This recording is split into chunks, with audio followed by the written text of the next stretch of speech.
Welcome to another episode of Bella in Your Business. My name is Bella Vasta, and today we're going to get a little personal. I've been doing a lot of thinking about a topic, and obviously you know what it is because you've seen the title of this, Habits and Behaviors. And I'm going to get pretty personal today in hopes to inspire you to action. But first, before we get into it, I'd like to encourage you all to like, subscribe, and share out the podcast to any of your friends or colleagues that you think would benefit from it. And I also want to give a shout out and say thank you to all of you who are binging on Bella right now. I just got a message from someone who is at episode 250 and she's working through all of them and just soaking it all up. So thank you. You all have been asking me a lot about how do I stay positive? How do I accomplish things when life gets tough? How do I do all the things? Because, yeah, it does seem like I am everywhere. And that's definitely a conversation to have. You know, I have a really good team. I have good people around me. And we've done episodes on that too. But I'm going to make this one even more personal. And I'm going to let you into what's been going on in my head and my own personal life. Again, in hopes that you can draw some parallels and be inspired to just make some turns and make some tweaks as you see fit and as you need. We all know that the more that you grow personally, the more it affects the rest of your entire life, right? So if there are things that you're struggling with in your business right now and you can't figure out what is going on, chances are it all starts from within you. And so if our focus is only on our business, where does it leave you personally and self-development wise? What are you doing for self-development? And even more than that, I'm going to explain to you what self-development means in my own life. So it's not just some shiny buzzword that we just throw around because that's not helpful to anyone. Now, a theme that's been happening with me and a few of my friends, it's been pretty powerful in the past 2 months. And while discussing this with my inner circle, I realized that we've even said, hey, it would be a really great episode to talk about habits and behaviors. And I also want to make it mention that it can be applied to anything in life. And it's really important to know what stage you are in your life. Like, do a mental inventory. I mean, some of us might be on the struggle bus right now. Some might be dealing with depression, either chronic depression or acute depression. Some of us might be very lonely. And in that itself, it just feels like death sometimes. Isolation. It's very easy to be isolated as a business owner. And it's arguably one of the worst things that you could ever do because with isolation, all of those other things develop. So in my own personal life, you all know that I got a divorce back in January 2020, and it was difficult. It was very difficult. I had to go through a lot of healing and then realignment. And then I finally entered into this like blossoming phase where I felt like it was okay to dream again. It was okay to have a vision again. It was okay to see beyond just today. I literally felt like I was this butterfly coming out of a cocoon. And there were things being shedded in my life, things that I used to do. I just kind of didn't really have a interest in them anymore. And people I was hanging out with or activities I was doing, I just kind of lost interest because they weren't pushing me forward. They weren't doing the things I'm about to talk about today. And what I had to figure out is what I wanted, because that's really important. I was on a coaching call on Friday and there was a gal that was like, hey, I want to learn how to take my boarding from my house and make $200,000. And I was like, well, why $200,000? What do you want for your life? Like, what's the number? Like, let's reverse engineer this. We need a goal. We need a vision. And that's the thing. Like, you need to know what you want in order to go out and get it, because it's not going to just like fall in your lap. You have to be intentional about it. And then after I figured out what I really wanted, I had to figure out, was I ready to go for it? Was I ready to do what it took in order to get there? And then also kind of reflect on the other times in my life when I've done it, what worked when I was trying to do it and what didn't work for me. So it's really being aware of yourself and how you work. And my personal journey has been a lot of moving forward, falling forward, correcting and continuing, fighting for clarity and discovery of myself and those around me. But no matter what, like, I always have this burning desire that I want to be better. I always want to be the best version of me and for me first. Now, when I'm unhealthy, I will say I want to be the best. And I mean, that's just not really attainable or achievable. Because I mean, if you really like zoom out, there's always going to be people that are better than you, quote unquote. But can you be the best version of yourself? What does the best version of yourself look like? I want you to think about that right now. Pause it if you need to. What does your life look like? What does the best version of yourself look like? Because that version is going to be the version that we're going to strive for. You can find inspiration everywhere, but I want you to be careful about that. Outward inspiration is never long-term sustainable. Your inspiration needs to come from within yourself, that burning fire inside, so that when the winds come, your fire doesn't die out. It spreads more, like a brush or a wildfire.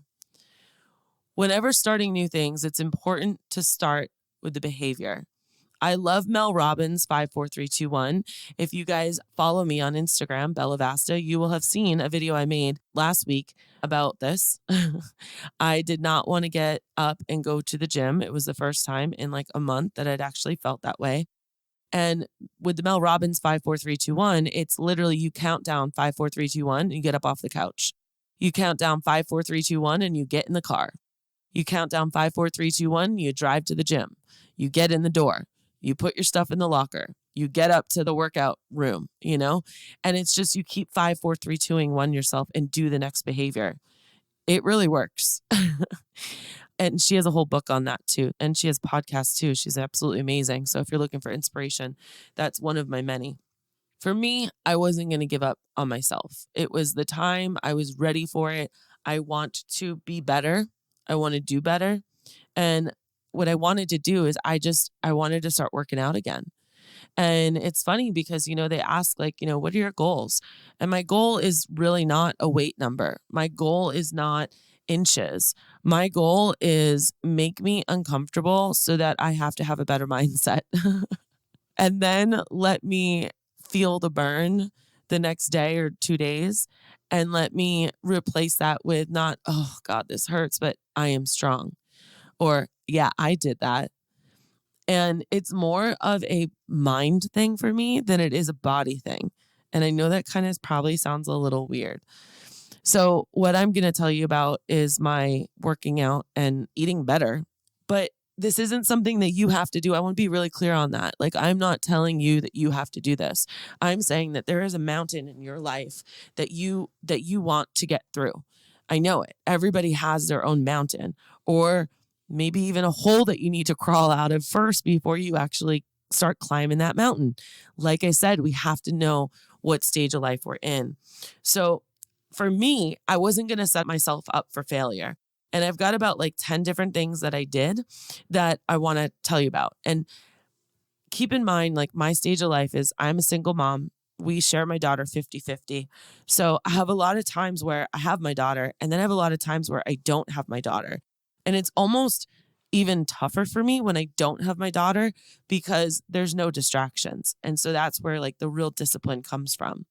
But the first thing I decided when I started out on this is that consistency, at least 40% that I could rely on. So I decided to get a trainer and make days of the week and times that I knew would work for me. I let my team know, hey, I'm going to be out during these times. This is just what I'm doing. And I kind of habit stacked. And I'm going to talk about that too. I'll save that for that section. But the second thing that I needed to solve is that I needed a solution for childcare, because one of my stinking thinkings that I had was that, oh, well, I can't go to the gym when I have my daughter because there's no childcare. Well, find a gym that has childcare. And so there are days when I have Olivia for 5 days, and saying that I can't work out because of that, I needed to solve that. I knew that that was a barrier, and I needed to get excited about it. I also let myself believe that because I spend so much time making her special food, that I couldn't do it for me. Something that not a lot of you guys know is that my daughter has some feeding issues. They stem from being autistic. They also stem from being in NICU and having ventilators and feeding tubes shoved down her throat for the first 6 to 9 months of her life. And so feeding is just kind of different in my house. And every meal is not every meal now. I mean, it gets better, but it's a little bit of a challenge. And she just doesn't always eat what everyone else eats. And so I'd be so focused on hers. And I was like, I can't just focus on her. I have to focus on me too. The other thing I needed to do is I needed to feel comfortable. And if there's one thing about me, I'm pretty scrappy. Like I love challenges, but at the same time, I don't like not having the confidence. And that's where it is. I don't like feeling not confident. And so I've learned strategies to get my confidence up. Sure, in my own lane or zone of genius, I can rock it. But are we ever really pushing our mind and staying in the same grooves? Neuroplasticity talks a lot about this, and I'm fascinated by it. So I encourage you, if you want to learn more, go Google it.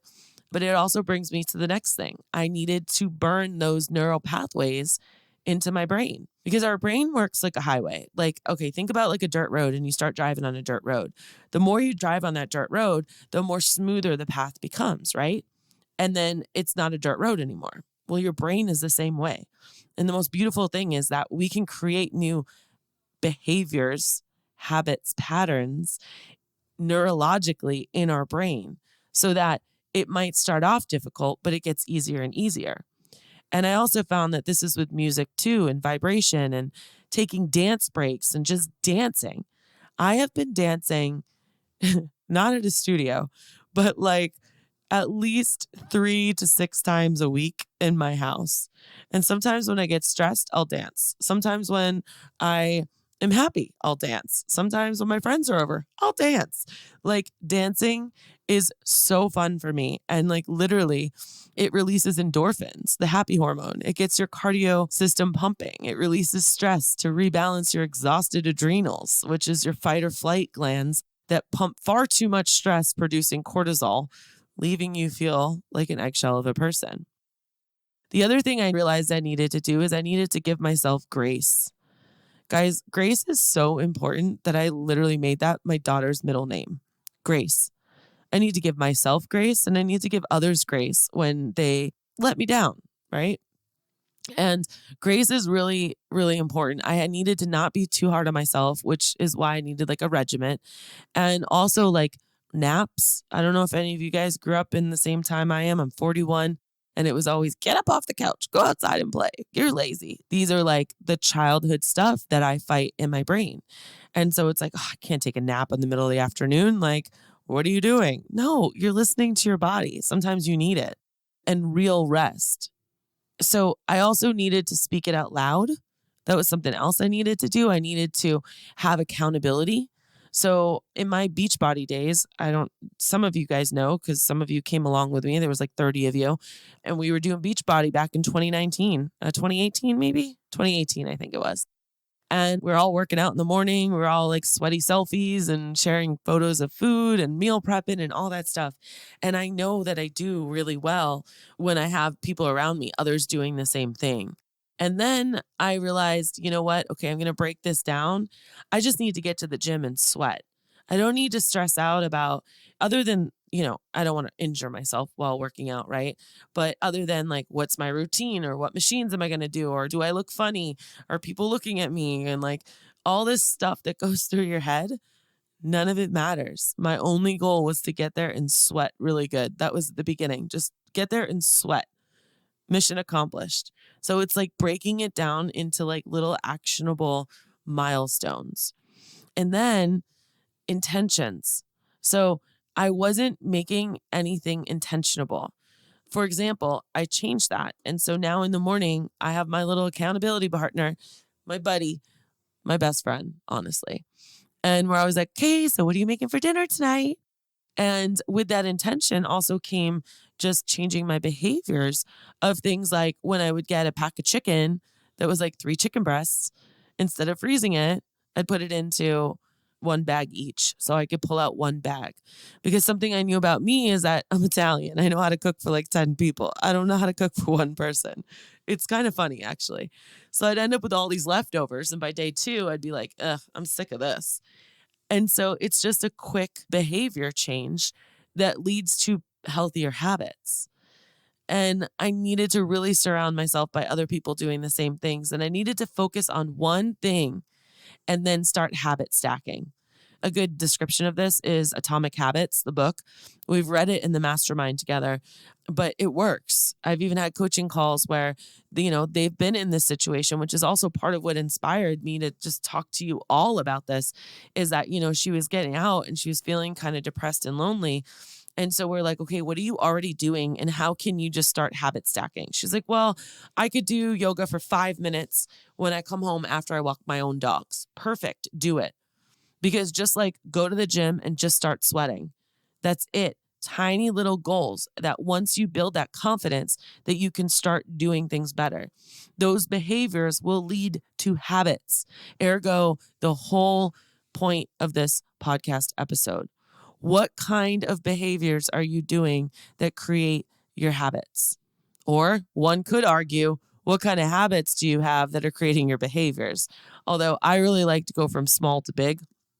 And so I want you guys to think about this in your life.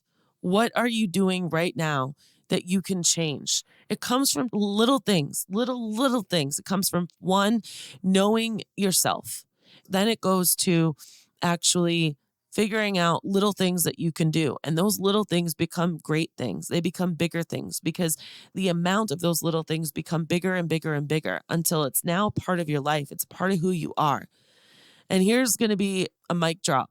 I'm not going to actually drop my mic though, promise. This is all happening in your life, whether or not you are intentional or not. You already have habits and behaviors that are happening on autopilot. You're not being intentional about them. And that can be positive or negative. So what I'm trying to encourage you, what I'm trying to inspire into you today is that you're already doing this. Are you being intentional? What behaviors are you doing every day to be intentional, to change your habits, to change your life? Because what you do in your personal life is going to drastically impact your business. We all have 24 hours in the day. How are you using yours? We all have choices of who we surround ourselves with. Who are in yours? There's this really cool app. It's called Brain Tap, and it's neuroplasticity. And there are tons of things on there. And I listen to it on my phone next to my head, or I put in my earbuds if I can. And it does these binary beats or tunes where it goes from left to the right side of the speaker, like your left and right ear. And then sometimes there's actually two people talking. I know that sounds crazy. Probably for all of y'all, there's ADHD people out there like me. It's beautiful. Again, find your poison. And when I take naps, that's what I do. I listen to those. I pick a topic, your mountainside retreat, or reducing stress in your life, or drinking more water. There's all these different things in there. And I end up falling asleep, but that's where your brain is like the most malleable. And I don't remember some of it sometimes. And that's okay, because again, that's when your brain is the most malleable. So you want to go take a nap? Cool. Do it while you're also developing your neural pathways. You see how you can change your behaviors to create better habits. And it's wildly powerful. And once you do that in one area of your life, you can do it in so many different areas of your life. It will spill through to all the others. But today, I want to ask and encourage you, what are you doing to be intentional about your habits and behaviors? I hope that by sharing some of my own personal struggles and successes has helped you think about different areas of your own life. And again, I'm not telling you need to go to the gym. I'm not telling you need to eat healthy. Those are great things, but maybe your mountain is different than mine. Maybe you need to crawl out of the hole first, like I did a couple years ago. We're all in these different stages of this journey, and I want to encourage you to keep jumping.